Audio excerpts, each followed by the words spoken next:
Weekly once compulsory நான் ஒரு news படிப்பேன். என்னன்னு பாத்தீங்கன்னா, திருமணமான சில நாட்களில் இளம் பெண் விபரீத முடிவு, தற்கொலை அப்படின்னு. சூசைட் தான் சொல்யூஷனா? நம்ம படிச்சிருக்கோம், நம்மளோட தரப்பு நியாயம் என்ன அப்படின்னு எடுத்து சொல்றதுக்கான கேப்பபிள் நமக்கு இருக்கு, நமக்கான ரைட்ஸ் இருக்கு, நமக்கான முன்னுரிமை எல்லா இடத்துலயும் வழங்கப்படுது. ஏன் சூசைட் பண்ணிக்கணும்? சூசைட் மட்டுமே சொல்யூஷன் கிடையாது இல்லைங்களா? லைஃப் அப்படின்னா ப்ராப்ளம் இல்லாம கிடையாது. எல்லாரோட லைஃப்லயும் ப்ராப்ளம் இருக்கும்.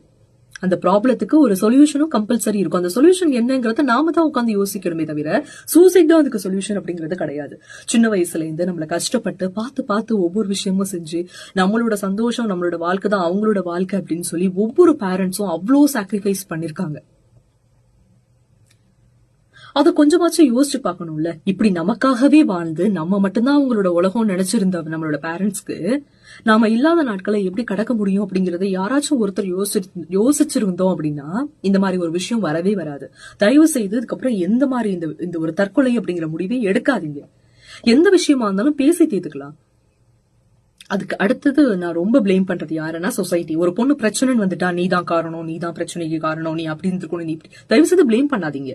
ஃபர்ஸ்ட் என்ன பிரச்சனைன்னு அந்த பொண்ணுகிட்ட கேளுங்க. சம்பந்தப்பட்டவங்கள்ட்ட என்ன பிரச்சனைன்னு கேளுங்க. அதுக்கப்புறம் 2 பேருக்குள்ள என்ன மிஸ் அண்டர்ஸ்டாண்டிங் இருக்கு, இல்ல கம்யூனிகேஷன் லாகிங் இருக்கா, இல்ல என்ன ப்ராப்ளம்ங்கிறத பேசி அதுக்கப்புறமா ஒரு சொல்யூஷன் எடுங்க. எடுத்தோடனே அந்த பொண்ணை பிளேம் பண்ணாதீங்க. அது இன்னொரு ப்ராப்ளம். சொன்னா நம்மளதான் தப்பு சொல்ல போறாங்க, அது எதுக்கு அப்படின்னு சொல்லிட்டு நிறைய பேர் இந்த தப்பான டிசிஷன் எடுக்கிறாங்க.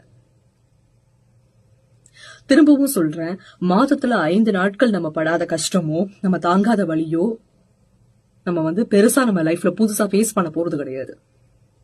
பிசிக்கலி மென்டலி நம்ம டோட்டலா ஜீரோ ஆகும். அவ்வளோ பெரிய பெயினையே தாங்கிக்கிட்டு ஆபீஸ் போறோம், நம்மளோட ஒர்க் எல்லாத்தையுமே கரெக்டா பார்த்துட்டு இருக்கோம் இல்லையா? தயவு செய்து ஹம்பிள் ரெக்வெஸ்ட், இந்த சூசைட் அப்படிங்கிற ஒரு தாட்ஸை தயவு செய்து விட்டு தள்ளுங்க. தேங்க்யூ.